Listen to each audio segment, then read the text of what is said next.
Hello and welcome to Monster of the Week, the only show on the internet that thinks all dogs are boys and all cats are girls. Today I have the pleasure of talking to you about one of the weirdest monsters to ever be printed in a D&D book. Look, I know we've covered a lot of strange creatures on this channel over the years, but this week's monster is by far the most out there. The Wingless Wonder is a creature from AD&D that just defies all expectation. So as always, we're gonna go over this creature's insane lore and ecology, then we're gonna go over how we might use it in a D&D campaign, and of course, convert it from old school Dungeons & Dragons into 5th edition. I can't stress enough how much of an oddity this week's monster is, and I'm very excited to get into it. So without further ado, let's talk about the Wingless Wonder.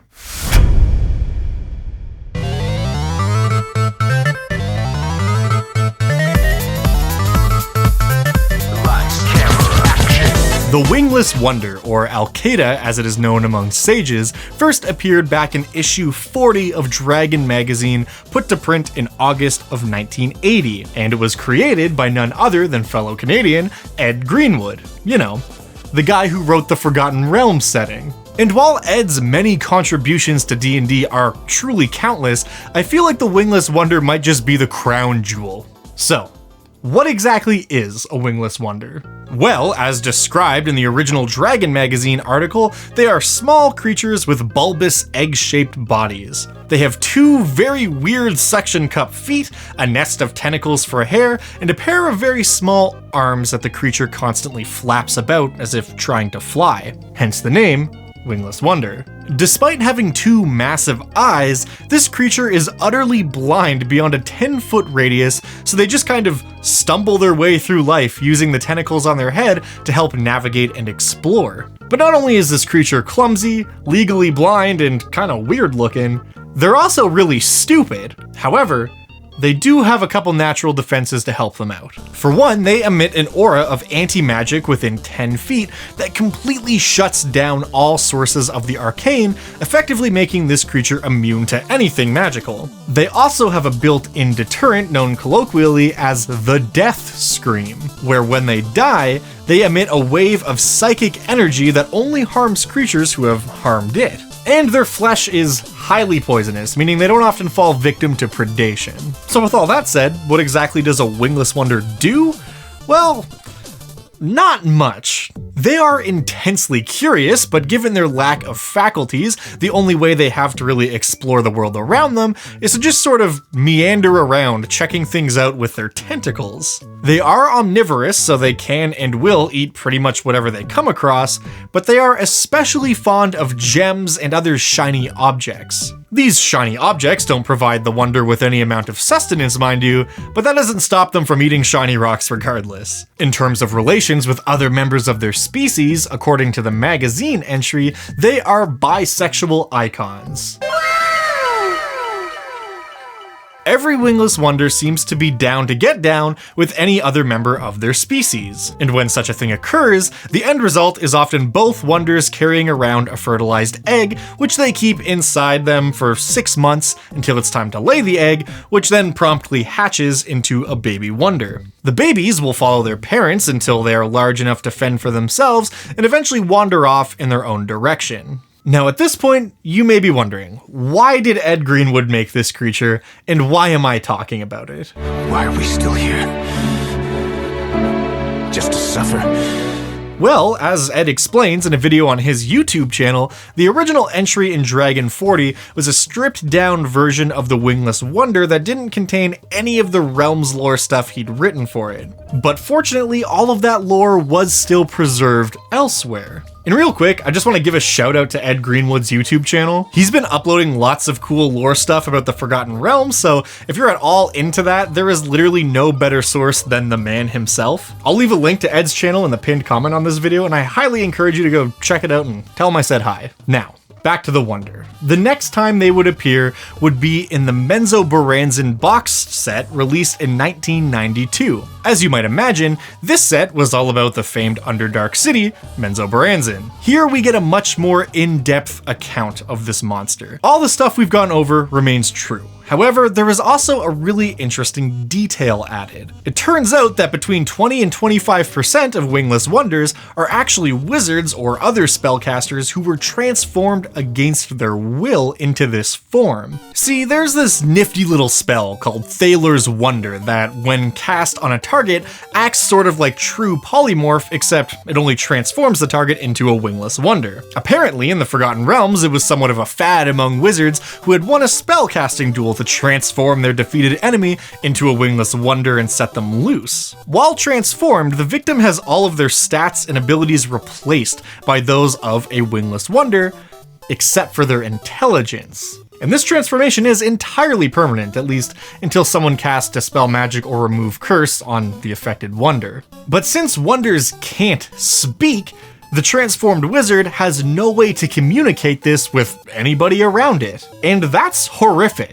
In the box set, it actually states that some drow spellcasters transform wizards using this spell to keep them as prisoners, diminishing them into these harmless creatures but not killing them outright on the off chance that they ever need to use them for their magical prowess in the future. Now, they would ultimately show up one last time in Secrets of the Magister, a book printed in February of 2000. The information here is pretty much the same, but I felt like it was worth mentioning since we would never see this creature in a D&D product ever again, at least until now. This is by far one of the weirdest conversions I've ever had to do into 5th edition for this show, but I'm very excited to tell you all about it. So let's jump into the nitty-gritty and talk about some stats.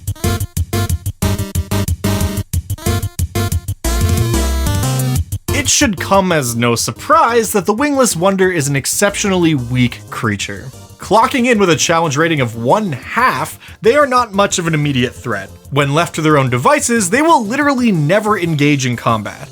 However, if forced to fight, they will lash out with their tentacles for a whopping 1d4 minus 1 damage. This attack does also grapple the creature, however, if it takes any damage, it immediately ends the grapple. The real intrigue with this creature, though, is not in its actions, but in its traits. As I mentioned, it of course has immunity to all spells aside from Dispel Magic and Remove Curse, and it has a tremendously long ability that just puts into text how its anti-magic aura works. The short version of this trait is that magic just doesn't function within 10 feet of the creature. However, there are so many weird edge cases when it comes to a magic system like what we have in D&D, so I felt like it was important to include all of the language that specifies what happens with different types of magic. So if something does come up, rest assured, it's in there. The last two traits, Poisonous Flesh and Psionic Lash, just explain what happens if you bite the creature, eat its body, or happen to stick around when it dies and does the big psychic explosion.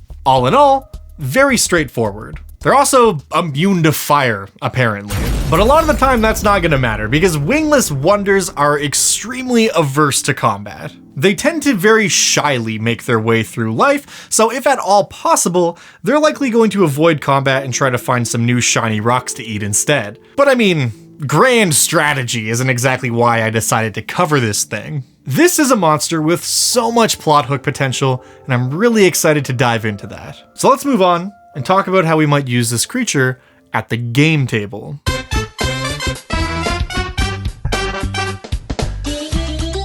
When it comes to plot hooks, there are basically two categories a wingless wonder can fall into. Stories where the wonder is a cursed wizard, and stories where it's just a dumbass, silly little guy. To start off with the latter, something mentioned in Secrets of the Magister is that there are some people who sort of collect wingless wonders as pets. The way it's described makes it sound a lot like the Viva Pinata Xbox game, but basically you just have these curators who construct fenced-in yards and curate them to provide a nice home for the wonders, and I think that's just swell. If you wanted to put a more villainous twist on it, maybe you have a powerful wizard who just keeps all their former rivals as pets in their backyard. That would be supremely messed up, but also a really good story beat. Speaking of supremely messed up ideas, you know with a creature like this that someone somewhere would manage to find an industrious use for the alkada's anti-magic aura. It only has a radius of 10 feet, but it can still function as a really cost-effective way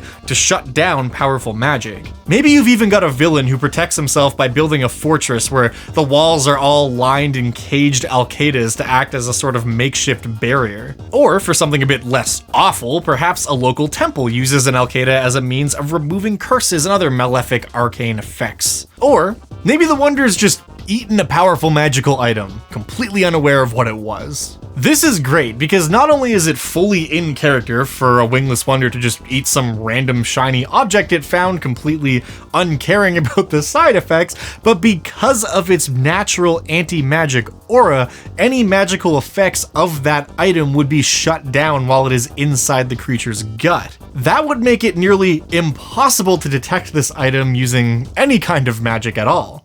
And not only that, but now you have this bumbling little creature wandering around with a potential doomsday device nestled away in its stomach. Crossing over into our second category of wingless Wonder plots, maybe the Wonder carrying around this magic item is actually a wizard trapped in Wonder form. This wizard knows the danger of the magic item in its possession, so it's keeping it hidden until it finds a group of worthy adventurers it believes has a chance to destroy the object permanently by tossing it into a volcano or something. Could you imagine if in The Lord of the Rings, instead of Gandalf, you had this thing bumbling around with the ring of power in its stomach? Sauron would be so pissed. But on the topic of wizardry, maybe the party is looking for a specific NPC who they believe is trapped in Wonder form. The only problem is when they venture to their last known location, there are just dozens of Wonders wandering around. So then they have to track down the specific creature they believe to be this NPC and set them free. But one thing to keep in mind is that as time passes, an individual trapped in Wonder form will slowly start to go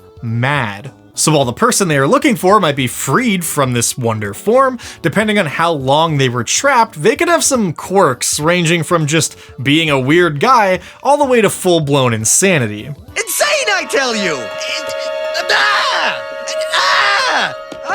I mean, it's hard to blame them. It's like the goofiest version of I have no mouth, but I must scream. I think this whole concept can also work really well just as a random encounter, especially in a dungeon. A trapped wizard obviously wants to be free, so a wingless Wonder trying to convey to the party that it needs them to cast Remove Curse could be a really fun roleplay encounter. Maybe it's even managed to find a scroll and it just needs to get the party to cast the scroll on them, but there's no telling who or what might emerge. Madness aside, it's possible that the trapped wizard is benevolent and rewards the party with a magic item, or maybe even joins them for the rest of the dungeon. The wizard might even know the location of a secret passage or hidden treasure, and that would be welcomed by players to be sure. You could even set up a puzzle that the party is ill-equipped to deal with, such as overcoming a massive chasm they can't get across. However, if they free this trapped wizard, it's able to cast Fly on them, thus allowing them to press forward. But it's also possible that the Wonder is a horribly evil wizard locked away in this dungeon for good reason.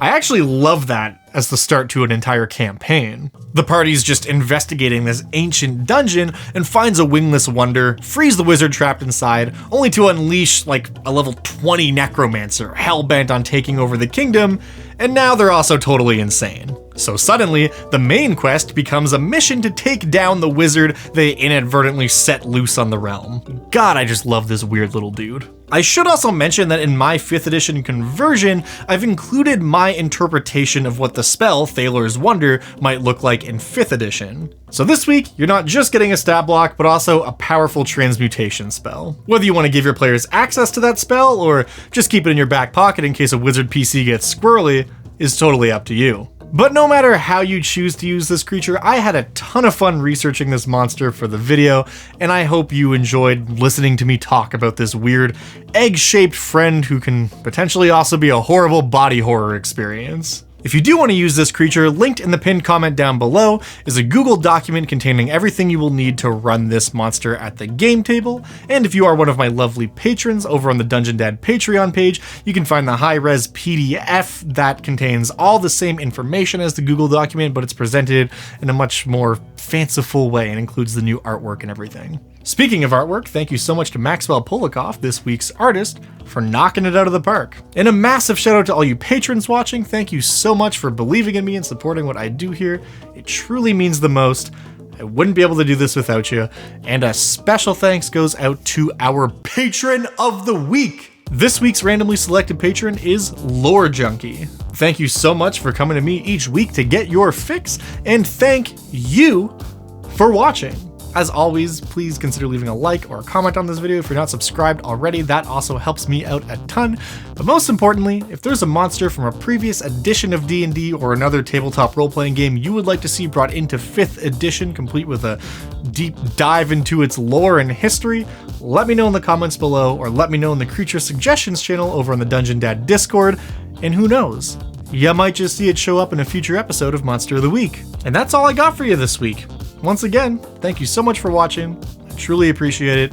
Stick around to the very end for a preview of what's coming next week, and I'll see you then.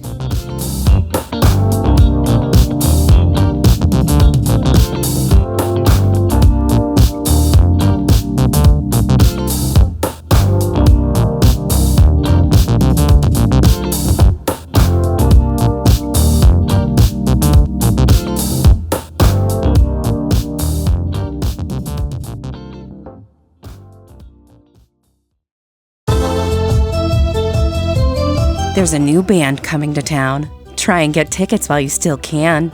These musical malefactors may play an enchanting tune on their flute, but this song is a conduit to the gods of undeath.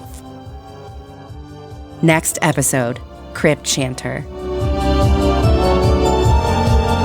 Tune in next time for lots more fan service.